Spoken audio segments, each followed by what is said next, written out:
Saya sampai dilaporkan ke polisi hanya karena mengkritik pemerintah, dan saya memang tidak, saya harus istiqomah di situ. Karena saya menganggap ketika kebijakan pemerintah ini hancur lebur, ketika kebijakan pemerintah ini hanya mementingkan oligarki, hanya mementingkan orang-orang segelintir yang berada di pucuk kekuasaan, maka yang dirugikan adalah NU. NU secara kultural itu memang jauh lebih banyak, dan harus dicatat juga NU itu bukan hanya Nahdlatul Ulama secara aksi. Orang Kristen yang merasa NU juga banyak. Orang Katolik cabang NU juga banyak. Artinya apa? Ada beberapa kepentingan kolektif yang harus dibela oleh struktur NU ketika berbicara tentang kebijakan-kebijakan yang maslahat atau mudarat terhadap masyarakat. Ini pentingnya menjaga jarak. Makanya istilah saya suatu saat nanti ketum PBNU menjadi sahabat presiden. Bukan jubir bukan bawahan presiden. Nah, bagaimana caranya? Pakai rambu apa supaya itu nggak terjadi lagi? Ya, kita harus memilih orang-orang yang sekali lagi memiliki cara pandang kehidupan yang baik dan benar. Itu yang saya istilahkan dengan worldview, cara melihat kehidupan. Cara melihat kehidupan itu dimulai cara melihat dia terhadap NU sendiri.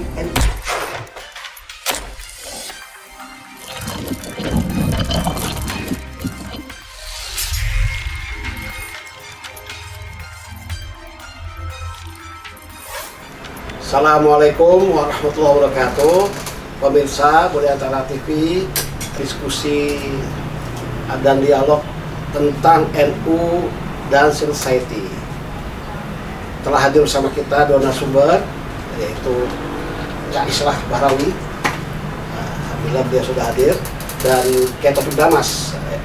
Cak Islah ini adalah akademisi, pengamat kebangsaan dan keagamaan. Kalau Kiai Taufik Damas ini ulama dan tokoh yang banyak memviralkan terkait dengan keislaman, kebangsaan, dan keagamaan.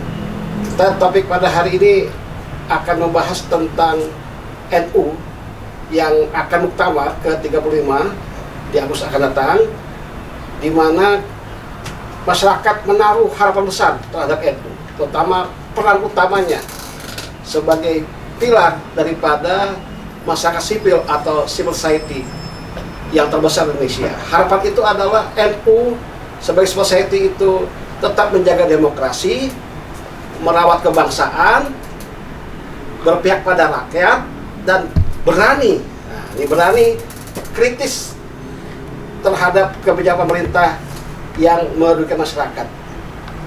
Nah, apakah peran ini masih berlangsung di 5 tahun terakhir?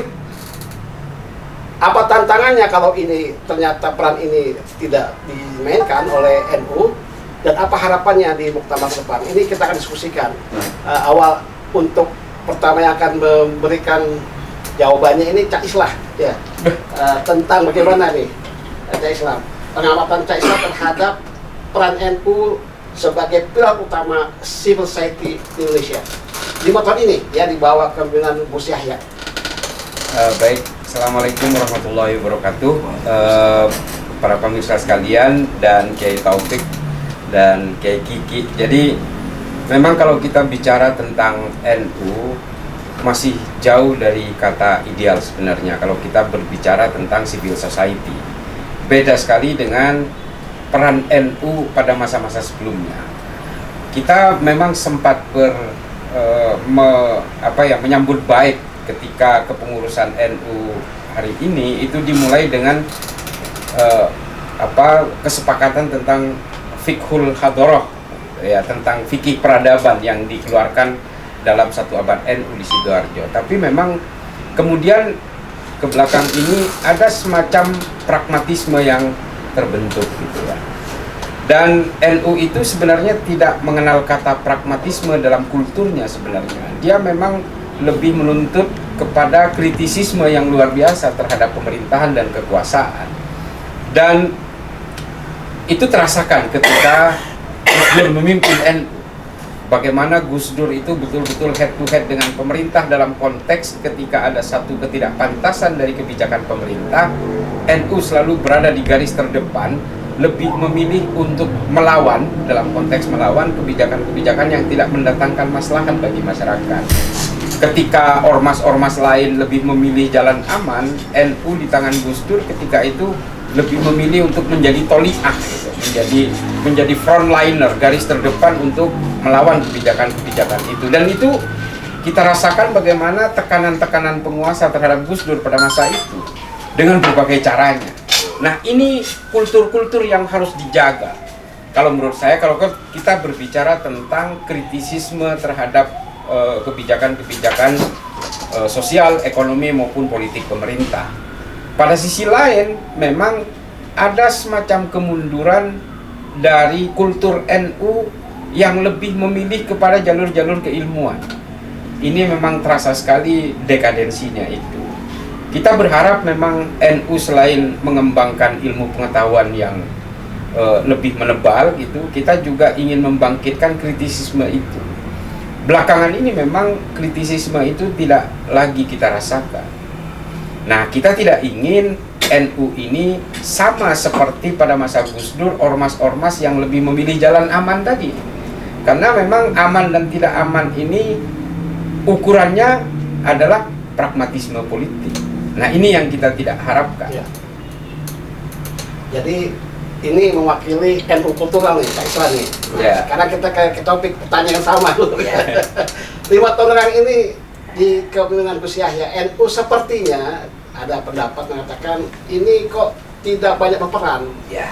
Sebagai society. Gimana menurut topik Mas yang orang dalam nih, ordal ini di NU? Ya, sebetulnya memang ini sesuatu yang bagi saya secara pribadi memprihatinkan.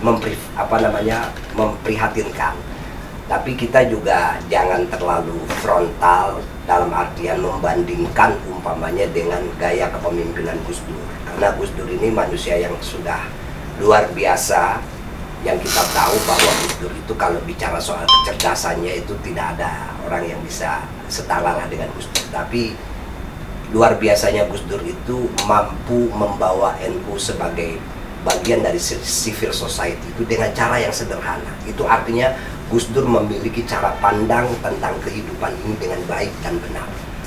Orang yang paling berbahaya cara pandangnya itu kalau orang itu tidak paham terhadap kehidupan ini secara baik, secara benar. Sehingga gagasan idenya itu tidak akan pernah mengakar dan tidak akan pernah membumi. Itu secara teoritis. Maka selain cerdas, orang itu juga harus betul-betul memahami watak dan karakter NU dan warganya itu bagaimana. Maka saya sering bilang, jangan membandingkan NU dengan Muhammadiyah. Ada sebagian orang itu agak seperti terpukau dengan gaya Muhammadiyah. Saya katakan jangan. Karena apa? NU dan Muhammadiyah itu memiliki karakter organisasi dan juga warga yang berbeda. Kita dengan Muhammadiyah itu mitra. Muhammadiyah membangun rumah sakit, NU yang ngisi rumah sakitnya. Muhammadiyah bangun kampus, NU yang ikut, banyak anak NU yang sekolah di situ. Jadi itu harus jangan menjadikan orang NU itu seperti terpukau, kemudian merasa rendah diri ketika berhadapan dengan apa yang dilakukan oleh Muhammadiyah. Karena ini sesuatu yang tidak perlu untuk dibanding-bandingkan berdasarkan karakter yang memang berbeda, organisasinya dan juga warganya.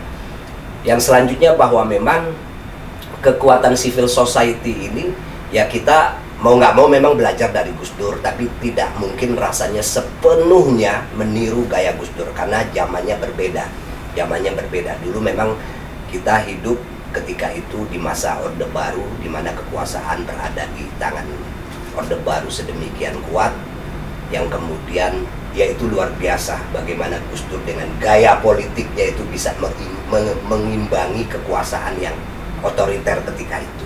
Nah, di zaman sekarang ini butuh lebih cerdik lagi sebetulnya. Lebih cerdik karena kelihatannya demokrasi tapi prosedural. Maka harus betul-betul memiliki kekuatan untuk mengembalikan NU ini sebagai bagian terpenting dari civil society. Apa sih civil society?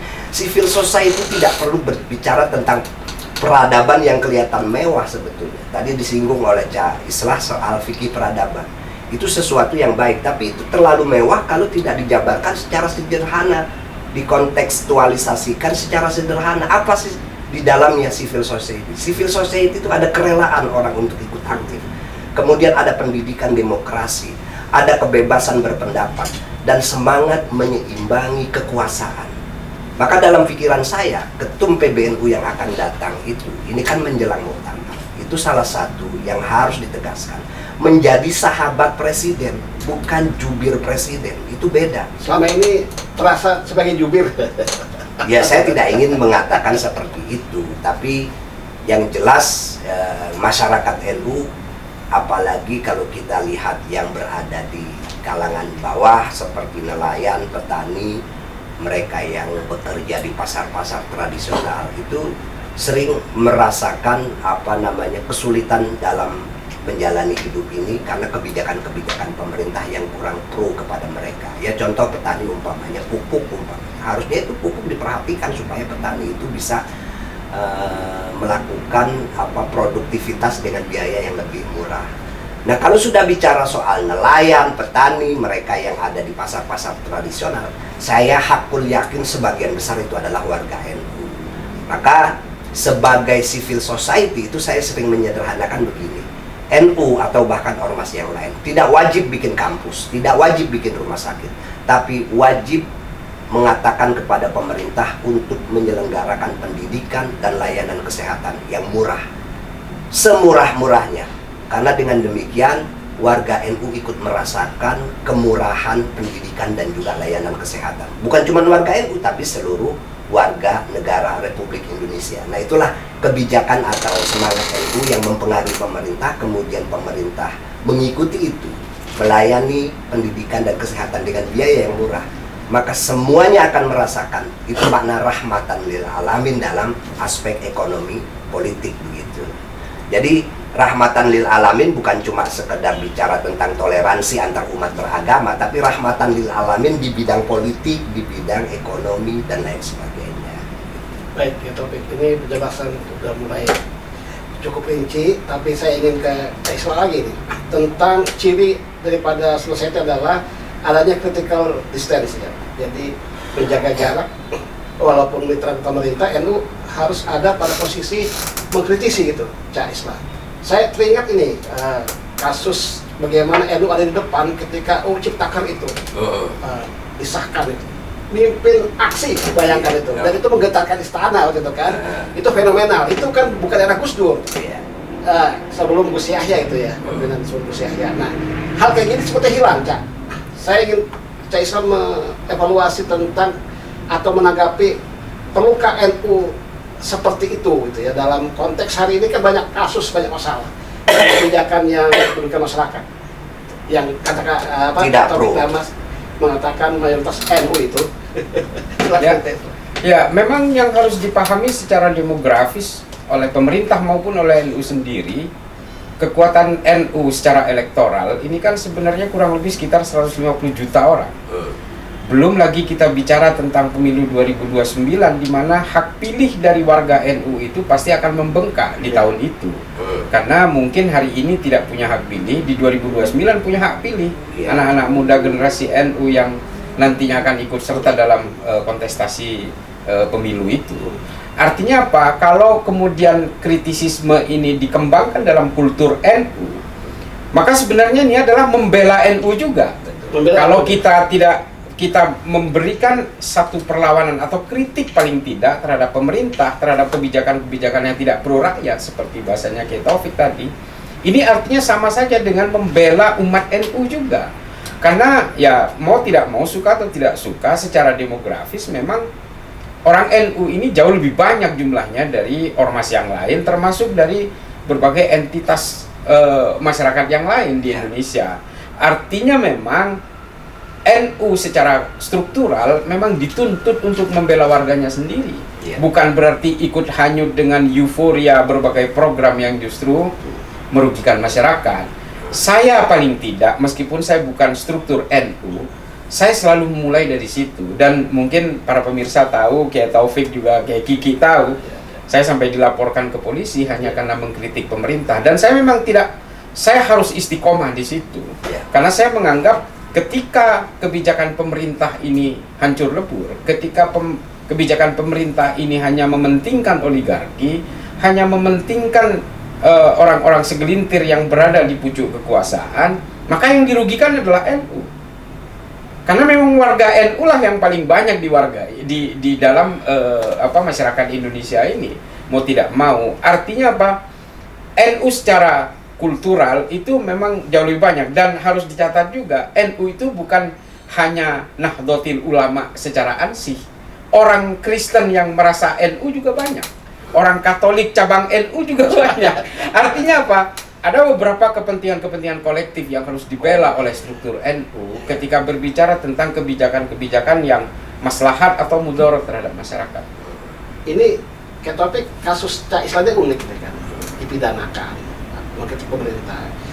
Sepertinya peran NU itu kan harus ada membela Nahdliyin seperti ini ya, artinya harus. Itu seperti apa kayak topik ini, masalah tentang bagaimana NU menavigasi advokasi sosialnya terhadap masyarakat sipil yang memiliki kritik yang bagus sebenarnya, tapi kemudian dikriminalisasi itu, dipidana seperti ini.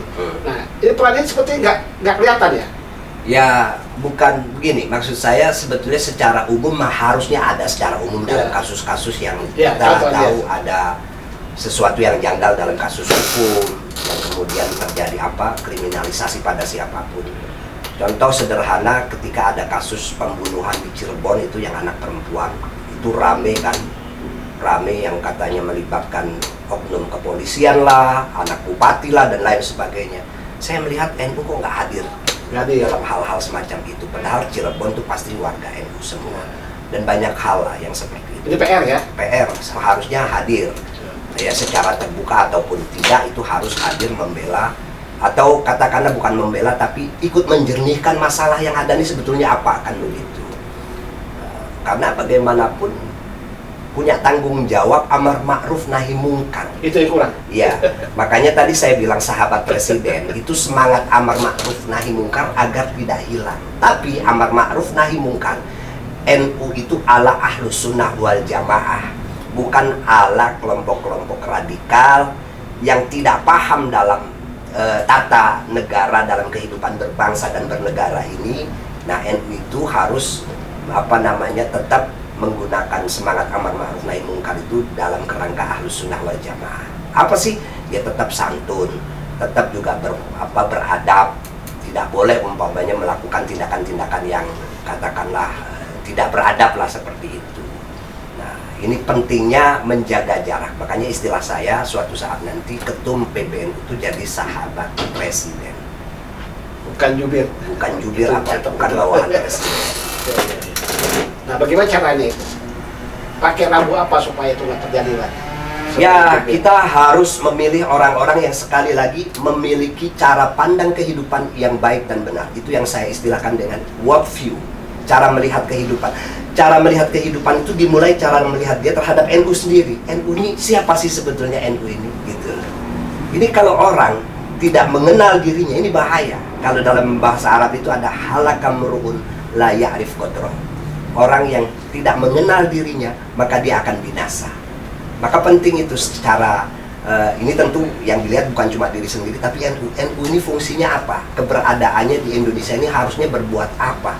Perannya itu ditunggu atau diharapkan oleh masyarakat itu dalam hal apa? Di dunia di lokal negara Indonesia atau bahkan di dunia gitu. Jangan sampai karena tidak paham worldview kemudian kegeeran seolah-olah bisa mempengaruhi politik dunia lebih besar dari kekuatan presiden atau otoritas presiden. Itu juga harus bisa dipahami dengan baik dan benar gitu loh. Nah, yang kedua, selama ini kita bicara tentang moderatisme atau wasatiyah, tapi yang sering dikedepankan itu adalah wasatiyah di dalam pandangan keagamaan atau teologis.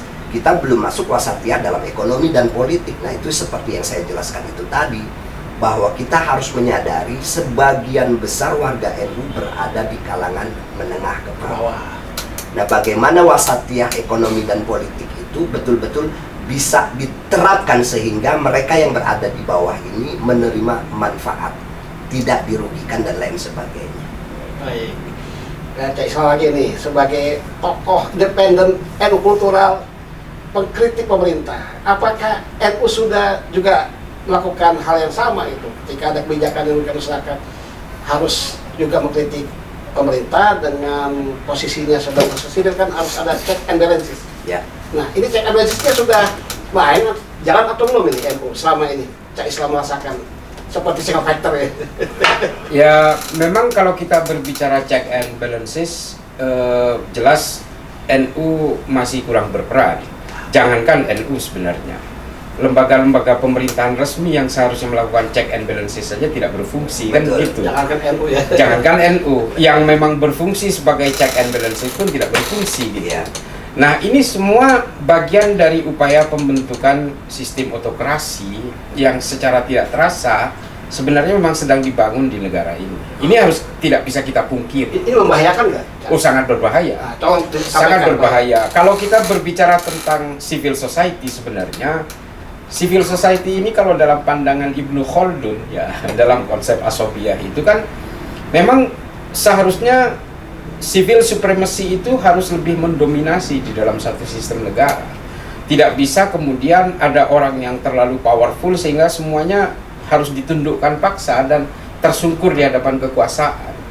Karena kalau kita bicara konsepnya Ibnu Khaldun yang kemudian dirumuskan ke dalam demokrasi modern itu kan memang konsep ketuhanan tidak boleh ditinggalkan, tapi konsep kemasyarakatan juga tidak boleh ditinggalkan. Itu untuk menghindari satu sistem otokrasi yang terlalu powerful. Ya. Dan kata Ibnu Khaldun juga yang dikutip juga oleh John Locke perumus demokrasi modern, memang tidak boleh ada satu dua orang, satu dua kelompok, satu dua organisasi yang kemudian ikut hanyut ke dalam satu sistem pemerintahan yang powerful tadi. Kalau semuanya ikut serta ke dalam satu kekuatan tunggal, maka negara itu berada di jurang kehancuran. Ini kan kata Ibnu Khaldun gitu. Iya. Dia Ibnu Khaldun pada abad ke-14 itu sudah mencontohkan negara-negara Maghrib yang terlalu tunduk kepada satu kekuasaan tunggal itu. Kita harapkan memang NU, kalaupun memang tahun kemarin ini, kepengurusan kemarin ini ada beberapa celah yang tidak bagus gitu, ya mudah-mudahan dengan adanya muktamar ke depan ini nantinya akan menjadi pelajaran bahwa ini tidak boleh menjadi milestone gitu, tidak boleh menjadi ma'alim fitorik yang kemudian menjadi zona nyaman gitu. Ya. Jangan sampai kalau memang kepemimpinannya baru nantinya kemudian mengikuti jejak yang lama, atau kalau yang lama ini terpilih kembali misalnya, jangan lagi kemudian ini menjadikan zona nyaman dan menjadi lahan perjuangan yang menetap gitu. Tidak boleh istiqomah dalam hal yang mudorot. Kita beristiqomah itu untuk hal yang baik gitu. Dan saya Kiai juga mungkin Kiai Taufik, kita berharap banyak dari NU ini karena saya terutama, karena saya penggiat, tadinya adalah penggiat kontraradikal gitu ya. Sejak dulu, dan saya sudah bertahun-tahun berada di zona itu, memang saya berharap NU lebih aktif dalam persoalan-persoalan kebangsaan seperti ini. Wasatiyah dan seterusnya itu memang harus diterapkan dalam segala lini, bukan hanya ketika menghadapi soal toleransi dan kontraradikal saja. Ya. Tapi wasatiyah itu juga harus menyamaratakan persoalan ekonomi, sosial, dan juga politik. Ya. Tidak boleh politik ini hanya berkumpul di satu sisi sehingga kapalnya oleng dan tenggelam. Ya. Nah, kita tidak inginkan seperti itu. NU, nah kita berbicara tentang NU ansih, NU secara khusus, mobil khusus NU. NU seharusnya memang harus menjadi penyeimbang. Kalau hal yang untuk maslahat, ya NU berada di depan. Tapi untuk hal yang mudorot, NU juga harus ada di depan untuk melawan kemudorotan itu. Ya. Nah, ini NU yang sejatinya memang seharusnya seperti itu, bukan begitu kan? Gimana, Itu yang saya maksud dengan peran amar ma'ruf nahi mungkar, itu kan gampang. Yang jelas begini, jangan pernah menyederhanakan atau menganggap sepele. Ini kadang-kadang orang saya melihat itu ada gium yang pernah disampaikan oleh Imam Ghazali dianggap sepele, bahwa kata Imam Ghazali itu innama fasadatir ra'iyah bifasadil muluk wa fasadul muluk bifasadil ulama wa fasadul ulama bil mali wal jah. Rakyat itu rusak karena pemerintah rusak, pemerintah rusak karena ulamanya yang rusak, ulama rusak karena pragmatisme itu. Ini satu adagium yang menurut saya harus dijadikan renungan. Karena fakta sekarang ini itu seperti terjadi gitu. Amar ma'ruf nahi mungkar itu kurang, tidak kelihatan, padahal itu hal yang penting. Tapi sekali lagi, amar ma'ruf nahi mungkar di sini jangan disamakan dengan apa yang pernah dilakukan oleh orang yang kemudian turun ke jalan melakukan pengerusakan dan lain sebagainya. Bukan itu, tapi ada kejernihan melihat segala aspek kehidupan ini, baik soal ekonomi, politik. Sebetulnya apa yang terjadi di Indonesia? Kalau kita mau jujur, sistem ekonomi dan politik ini sedang tidak baik-baik saja. Penyebabnya apa? Karena sistem ekonomi dan sistem politik kita itu sedang dikangkangi oleh sekelompok elit yang seolah-olah bisa mengatur segala-galanya di Indonesia ini. Nah, itu yang dimaksud dengan bahaya autokrasi. Jadi kemudian elit inilah yang mengatur apa yang kita kehidupan kita di zaman sekarang ini, baik di sisi ekonomi, politik, dan lain sebagainya. Sehingga kebijakan-kebijakan yang dikeluarkan oleh pemerintah seringkali tidak betul-betul menyentuh kebutuhan masyarakat. Dan lebih jauh lagi, kalau suatu pemerintah tidak memperhatikan aspek pendidikan, ekonomi, itu bahaya buat masa depan sebuah bangsa. Apa kita ingin betul-betul membenarkan bahwa teori kekuasaan itu memang tidak menginginkan rakyat itu pintar dan rakyat itu kaya. Teori kekuasaan selalu menginginkan rakyat itu bodoh dan miskin, sehingga pada waktunya bisa dibeli dengan sembako dan uang-uang atau money politik pada saat pilpres atau pilkada. Ini kalau dibiarkan terus saya tidak tahu apa yang akan terjadi di negeri ini. Baik, oke, ini kan masalah check and balances NU sebagai society ini bisa jalan nggak jika pengurus misalnya ya diberikan jabatan di pemerintahan? Ini tersandera sepertinya. Ya, itu yang saya maksud, pola pikir kesederhanaan dalam menjalani hidup ini. Artinya apa sih yang dicari kan begitu. Jangan ego dalam mengelola sebuah organisasi, tapi kedepankan sikap altruisme, dan itulah peradaban. Peradaban itu menuntut orang untuk peduli kepada orang lain. Tidak bicara tentang sesuatu yang terlalu mewah, terlalu jauh, tapi mengembangkan kepedulian dan sikap kasih sayang. Itulah peradaban sebetulnya. Itu dimulai. Jadi kesederhanaan. Nah, sederhana ini kemudian membuat orang itu tidak tergiur untuk mengejar satu jabatan, tapi mengorbankan masyarakat yang lain. Kepentingan organisasi, kepentingan berjamaah dikorbankan, tapi demi pragmatisme mendapatkan jabatan-jabatan tertentu. Makanya penting di NU di muktamar nanti aturan yang menegaskan tidak boleh ada rangkap jabatan. Ya. Itu penting. Makanya muktamar ini momen yang penting. Saya berharap sekali sebetulnya segera dikeluarkan materi untuk dibahas di muktamar nanti, sehingga siapapun yang ikut menjadi peserta resmi itu bisa mempelajari, kemudian memberikan pandangan yang lebih, mengembalikan semangat NU sebagai masyarakat sipil atau civil society. Baik, pemirsa, ini sudah cukup komplit penjelasan dari Cak Islah, Kak Damas, yang kalau saya simpulkan ini bahwa NU harus tetap dan selalu berada sebagai kekuatan masyarakat sipil, itu Cak Islah ya? Ya. Topik ya. Nah, ini terakhir kita ingin tahu nih Cak Islah, harapannya Cak Islah nih terhadap NU di Muktamar 35 nanti seperti apa, terutama dalam konteks civil society. Ini terakhir. Ya. NU sejak dulu memang ditakdirkan tidak pernah mau menjadi pemberontak bagi negaranya sendiri. Betul. Sejak lahir memang DNA-nya seperti itu. Itu kenapa kemudian ketika negara ini memilih bersistem demokrasi, ketika ada orang-orang yang berusaha menenggelamkan demokrasi untuk mengubahnya dalam negara teokrasi, NU selalu berada di depan untuk melawan itu. Karena NU beranggapan bahwa musuhnya demokrasi itu adalah teokrasi, negara berbasis agama. Yang kedua adalah otokrasi, negara yang berbasis totalitarianisme. Jangan sampai kemudian kita selama puluhan tahun, bertahun-tahun ini selalu melawan teokrasi untuk lebih memapankan demokrasi, tapi kita kemudian hanyut ke dalam mimpi-mimpi otokrasi tadi. Nah, ini sebenarnya adalah pilihan yang celaka juga. Artinya apa? Kita mati-matian melawan teokrasi, tapi ketika ada otokrasi kita justru hanyut dengan, padahal ini juga musuhnya demokrasi gitu. Nah, oleh karena demokrasinya hanya prosedural. Pada akhirnya, itu yang disebut dengan, ini baru yang saya mau bahas. Pada akhirnya apa? Demokrasi itu terjebak dalam illiberal demokrasi. Apa itu? Illiberal demokrasi itu adalah proses-proses demokrasi yang hanya menjadi seremonial, hanya menjadi simbol-simbol. Dan pemilu pada akhirnya hanya menjadi seremonial saja yang sebenarnya esensinya tidak ada.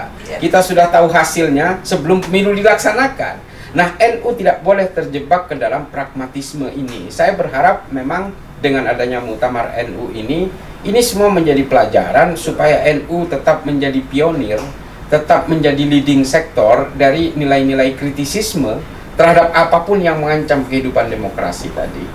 Siapapun yang terpilih, saya tidak mau berpihak karena begini, saya memang tidak pernah mau menjadi struktur NU. Saya lebih memilih menjadi kultur NU yang autopilot sebenarnya. Siapapun struktur PBNU-nya, saya betul-betul takdim kepada PBNU. Tapi secara kultural saya akan terus bergerak ke pesantren-pesantren, ke kampus-kampus untuk lebih menyuarakan NU yang ideal itu seperti apa. Dan itu gerakan saya. Dan saya takdim kepada siapapun yang terpilih. Mau siapapun gitu ya. Bahkan kalau perlu orang bukan NU tapi dia punya giroh yang sama untuk membesarkan NU dan menjaga idealisme NU, saya akan dukung. Paling tidak siapapun sosoknya digambarkan seperti siapapun sosoknya, saya akan takdim kepada PBNU. Oke. Ya, Topik gimana? Ya, benar. Muktamar NU ke-35 ke depan harapannya apa? Ya, harapan saya betul-betul menjadi momen di mana kita itu bisa memposisikan NU sebagai bagian dari kekuatan masyarakat sipil. Ya. Dan itu melalui nanti sidang-sidang di komisi-komisi yang ada, baik kan ada 4 komisi itu, ada komisi rekomendasi, program, organisasi, dan Bahsul Masail. Di Bahsul Masail itu ada 3, ada Maudu'iyah, Qanuniyah, Waqi'iyah. Nah, mudah-mudahan terutama di komisi organisasi itu nanti ada suara-suara keras kesepakatan para peserta yang resmi untuk menyuarakan semangat mengembalikan NU sebagai kekuatan civil society.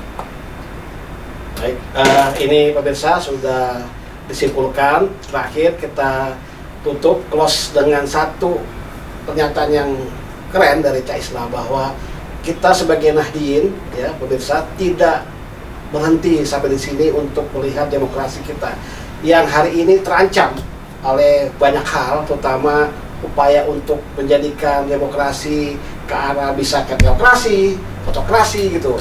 Nah, ini kerja-kerja kita untuk kemudian mencerdaskan Nahdien agar NU tetap memainkan peran sebagai society, ada check and balances yang terus jalan, dan NU tetap berada dalam operasi di luar langsung dari negara dan pasar. Kadang-kadang godaan juga hanya pemerintah, tapi juga pasar. Nah, ini yang jangan sampai konsumerisme. Itu jangan sampai menjadi bancakan atau menjadi sekedar pasar bagi. Jangan hedon juga. Jangan hedon juga. Tadi sederhana. Altruisme ya, sederhana. Nah, ini PR. Dan kita ketemu di diskusi yang datang bersama Budaya TV dan juga lembaga Penama Luhur. Kita tutup. Assalamualaikum warahmatullahi wabarakatuh. Waalaikumsalam.